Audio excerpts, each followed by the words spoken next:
sot edhe për shkak të kushteve të kësaj krize të papritur, në momentin kur do të finalizojmë krijimin e një faktori shtetëror me impakt në tregun e brendshëm të naftës, i cili do të luajë rolin e stabilizuesit të tregut, do të ndikojë në rritjen e transparencës së çmimit, si dhe do të garantojë furnizimin në treg, duke pasur në mbështetje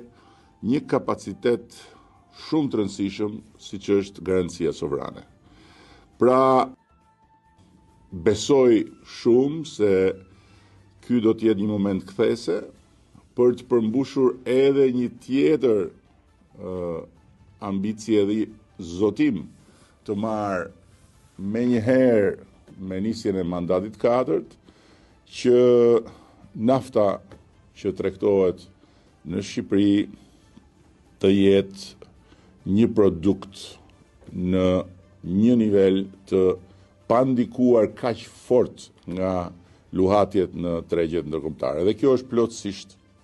e mundur. Paralelisht, Ministria e Ekonomisë ka ngritur një task force të përbashkët me Ministrin e Financave, duke vënë në veprim administratën tatimore dhe doganore, nga njëra anë me qëllim rritjen e kontrollit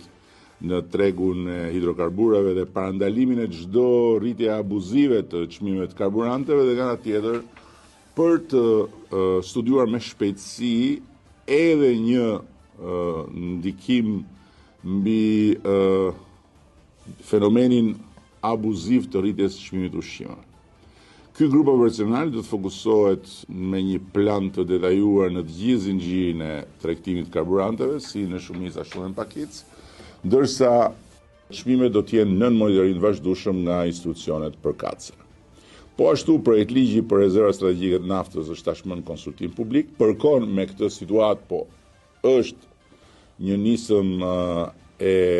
ndërmarrë kohë përpara krijimit të kësaj situate, parashikon një krijim rezervash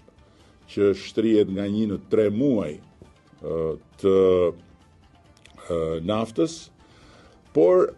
e thash dhe më parë, ambicia jon shkon përtej kësaj. Dhe besoj se në pak muaj qytetarët do të mund të prekin fillimin e një ndryshimi